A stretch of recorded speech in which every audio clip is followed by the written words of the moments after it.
नमस्कार दोस्तों, स्वागत है आपका मेरे चैनल नॉट ओनली एस्ट्रो पर। दोस्तों, हम भारतीय इतिहास का अध्ययन कर रहे थे और भारतीय इतिहास में आधुनिक भारत के इतिहास का अध्ययन कर रहे थे। और हम लोग अध्ययन करते करते अपने काफ़ी कुछ टॉपिक्स कवर कर चुके थे। द्वितीय विश्व युद्ध, पाकिस्तान की मांग, द्वितीय विश्व युद्ध में भारत की भूमिका, और यहाँ तक कवर कर चुके थे। और अब जो हमारा अगला टॉपिक है वो हम यहाँ तक आ गए थे, व्यक्तिगत सत्याग्रह। ये आज के हमारे इस वीडियो का टॉपिक है और क्रिप्स मिशन 1942। ठीक है दोस्तों, आगे बढ़ते हैं दोस्तों। तो हम लोग शुरू करेंगे व्यक्तिगत सत्याग्रह 1940 से। दोस्तों, व्यक्तिगत सत्याग्रह मार्च 1940 में शुरू होता है और ये मैंने नोट किया है, जैसे आप देख सकते हैं। स्थान पवनार आश्रम, महाराष्ट्र से। गांधी जी द्वारा पवनार आश्रम, महाराष्ट्र में ये इस आंदोलन की शुरुआत होती है मार्च 1940 से। और दोस्तों, ये आंदोलन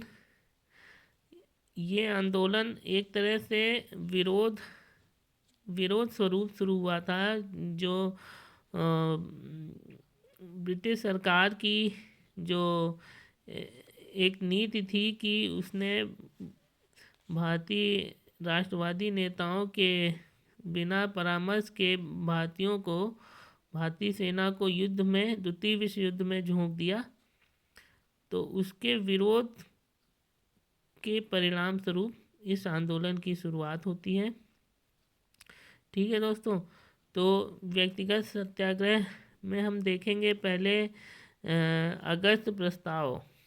अगस्त प्रस्ताव क्या था दोस्तों? अगस्त प्रस्ताव 8 अगस्त 1940 को लाया गया।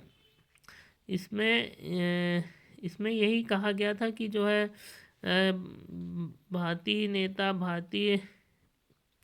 ब्रिटिश सरकार का समर्थन करें युद्ध में। तो इसको कांग्रेस ने गांधी जी के नेतृत्व में इस प्रस्ताव को पूरी तरह अस्वीकार कर दिया, व्यक्तिगत प्रस्ताव। इसमें भी यही कहा गया था कि आप युद्ध में हमारा साथ दीजिए, हम आपको युद्ध के बाद स्वतंत्रता या डोमिनियन स्टेट्स दे रहे थे। डोमिनियन स्टेट्स की मांग को अस्वीकार कर दिया गांधी जी ने। ठीक है दोस्तों, इसी का में हम आगे देखेंगे कि क्रिप्स मिशन में भी इसी तरह का आश्वासन दिया जाता है। ठीक है दोस्तों, आगे देखेंगे। देखिए, व्यक्तिगत सत्याग्रह क्या था? व्यक्तिगत सत्याग्रह एक प्रतीकात्मक अभिव्यक्ति थी ब्रिटिश सरकार की जो भारत नीति थी, इसके प्रति नैतिक विरोध की एक प्रतीकात्मक अभिव्यक्ति थी ये व्यक्तिगत सत्याग्रह। ठीक है दोस्तों, व्यक्तिगत सत्याग्रह गांधी जी द्वारा चलाया गया एक नैतिक विरोध स्वरूप प्रतीकात्मक अभिव्यक्ति थी। ठीक है, और ये प्रारंभ कब होता है? इसकी डेट दी हुई है 17 अक्टूबर 1940 को। ठीक है दोस्तों, 17 अक्टूबर 1940 को ये शुरू होता है। ठीक है, तो याद रखिएगा, 17 अक्टूबर 1940 से पवनार आश्रम, महाराष्ट्र से इसकी शुरुआत होती है व्यक्तिगत सत्याग्रह की। और ये जनवरी 1942 तक चलता है। ठीक है दोस्तों, जनवरी 1942 तक ये आंदोलन, ये सत्याग्रह चलता है। इसमें क्या होता है? दोस्तों, इसमें सत्याग्रही जो होते हैं, जैसे प्रथम सत्याग्रही जो थे वो विनोबा भावे थे, द्वितीय सत्याग्रही पंडित जवाहरलाल नेहरू थे और तीसरी सत्याग्रही ब्रह्मदत्त जी थे। तो इसमें सत्याग्रही जो होते हैं वो उस तत्कालीन जिला मजिस्ट्रेट को समय जो वहाँ पे जिला मजिस्ट्रेट होता है उसको सूचना देते हैं कि हम इस जगह पर सत्याग्रह करेंगे, अपना अहिंसात्मक विरोध प्रकट करेंगे, धरना देंगे वहाँ पे। और उसके बाद सत्याग्रह करने के बाद हम अपनी गिरफ्तारी स्वेच्छा से अपने आप को गिरफ्तार वहाँ करवाएंगे, गिरफ्तारी देंगे। ठीक है, तो ये सत्याग्रह का सत्याग्रह में इस चीज़ को फॉलो किया गया था कि सत्याग्रही जो होता था वो अहिंसा के साथ वहाँ पर धरने पे बैठ जाता था और अपना सत्याग्रह आंदोलन ख़त्म करने के बाद स्वेच्छा से अपने आप को वहाँ गिरफ्तार करवाता था।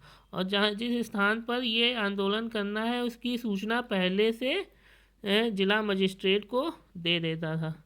ठीक है दोस्तों, तो ये व्यक्तिगत सत्याग्रह हमने पढ़ा।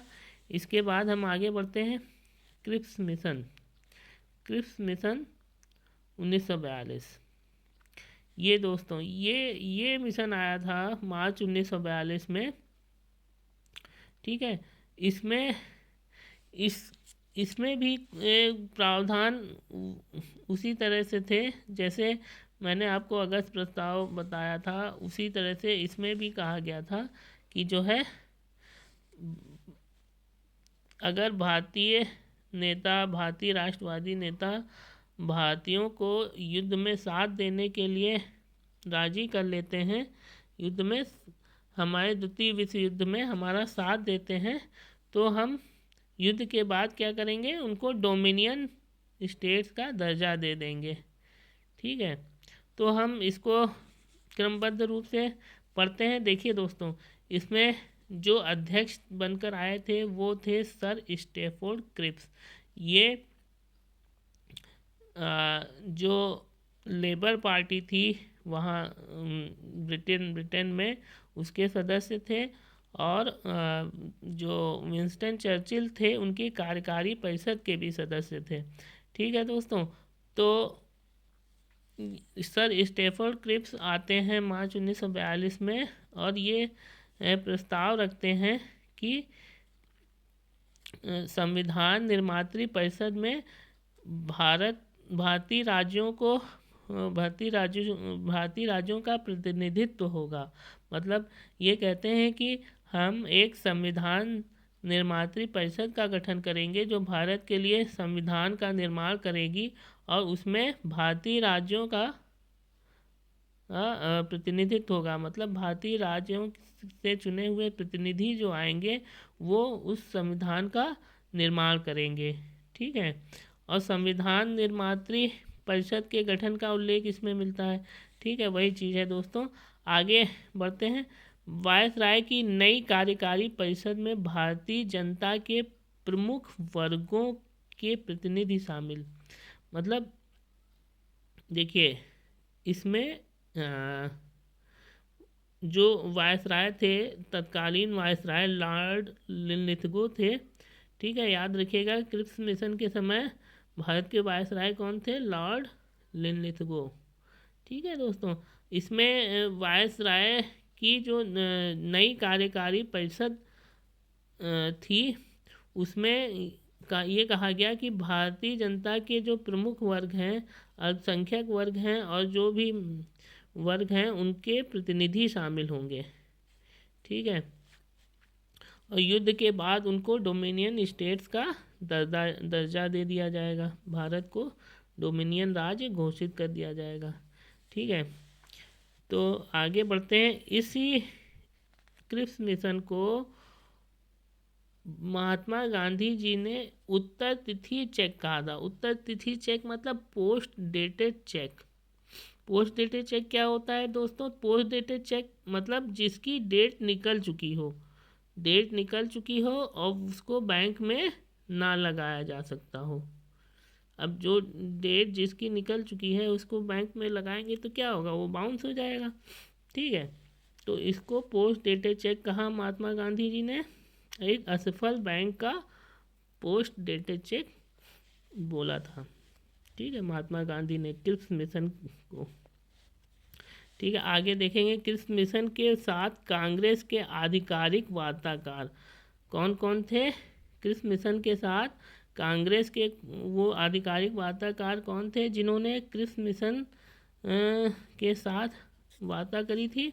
ये दो लोग थे दोस्तों, देखेंगे मौलाना अबुल कलाम आज़ाद और पंडित जवाहरलाल नेहरू। मौलाना अबुल कलाम आज़ाद और पंडित जवाहरलाल नेहरू ये आधिकारिक वार्ताकार थे कांग्रेस के। किसके साथ? क्रिप्स मिशन के साथ। ठीक है, अब देखेंगे, देखिए क्रिप्स मिशन के मुख्य बिंदु क्या क्या होते हैं। क्रिप्स मिशन में मुख्य बिंदु देखेंगे दोस्तों, भारत के लिए आश्वासन दिया गया कि किसी बाहरी सत्ता के अधीन नहीं होगा।